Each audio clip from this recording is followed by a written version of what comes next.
In Consumer Corner, we take a look at trends and products creating a buzz here in China. On today's show, we're talking about why the country's airport sells so many extremely high goods there.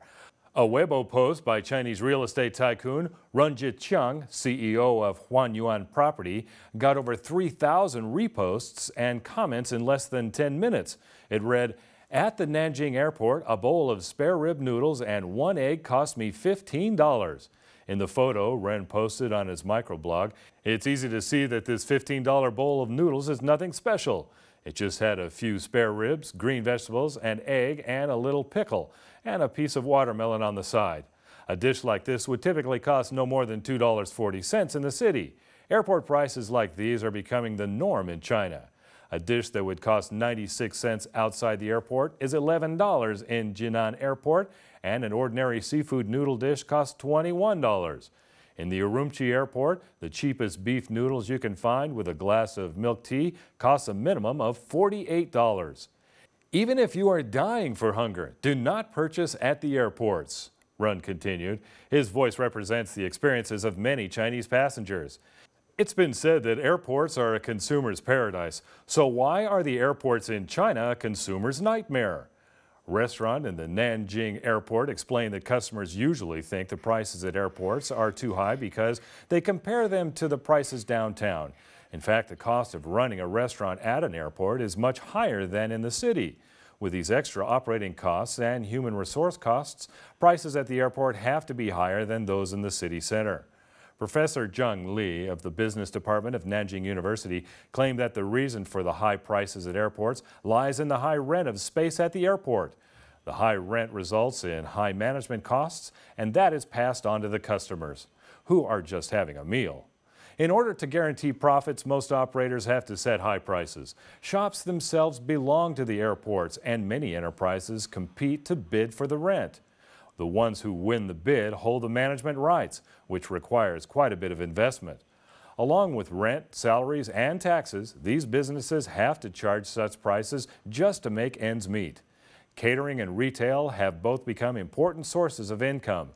Some people believe that if the rent goes down, more competition will be brought in, causing the prices to return to normal.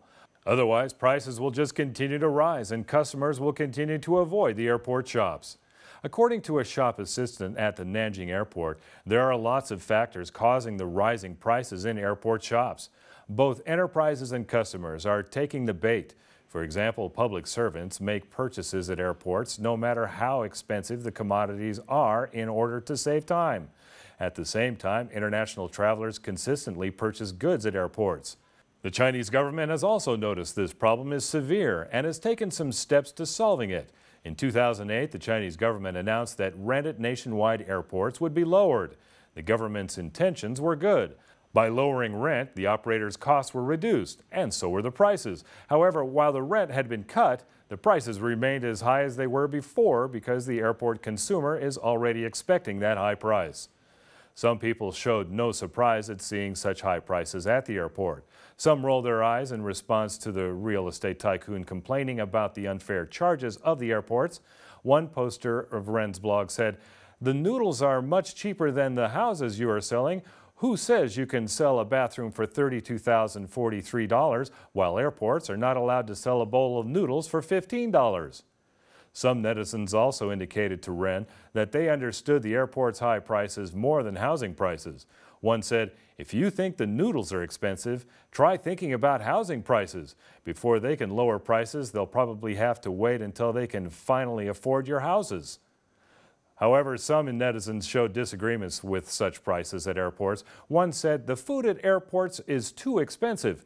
$15 for you to buy an egg and spare ribs is more than enough. I myself had a bowl of noodles with no eggs and still paid $15. Most of the airports around the world are half enterprises under government control. They are not only enterprises but also public service organizations. The more successful airports abroad should serve as a lesson to the Chinese on how to create a better airport market for travelers.